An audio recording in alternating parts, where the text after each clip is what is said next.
So you opened the piece talking about the quiet and depression that has swept Silicon Valley since the election.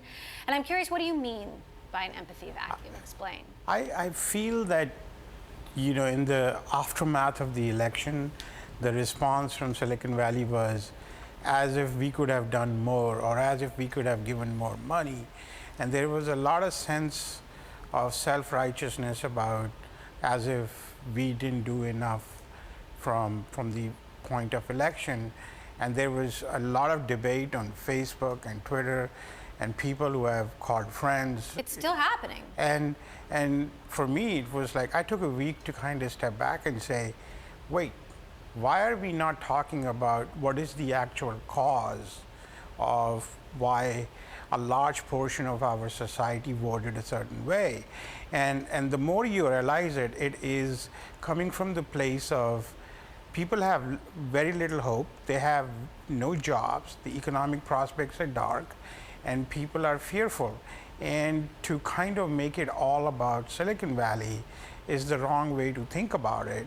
I actually think that we are contributing to the big changes in the society, so it behooves us as this industry of change to take a step back and perhaps have a sense of understanding and empathy towards people who are, who we tend to impact.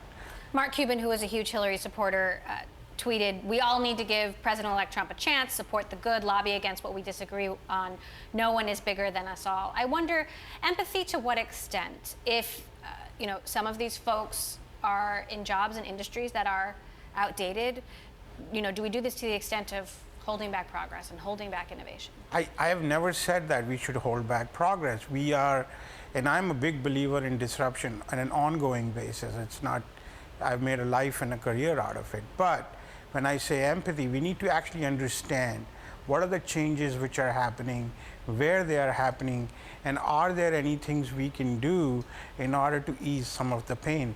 I'm not talking about handouts or any of those things. I'm talking about, can companies like Google and Facebook and Microsoft think about setting up smaller development units in middle part of the country or in south of the southern part of the country, sort of like how Chattanooga is trying to do innovative tech startups there.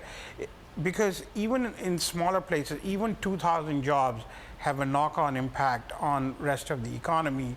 It has an impact on restaurants and other services, construction.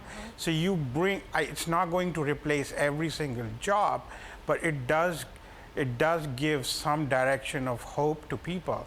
And similarly, we need to kind of think about retrenchment of a large, a couple of generations of Americans, right? Like, I understand that there are certain people who will not be part of the digital shift, right?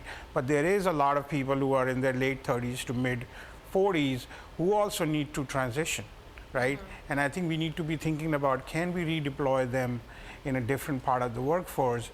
But before we do that, we actually have to understand them. We actually have to understand what are their fears. And that's what I mean by empathy. On that note, you close the piece by saying, let's start by not raging on our Facebook feeds, but instead taking a trip to parts of America where $5 lattes and freshly pressed juices are not perks, but a reminder of haves and have-nots. Otherwise, come 2020, Silicon Valley will become an even bigger villain in the popular imagination, much like its East Coast counterpart, Wall Street.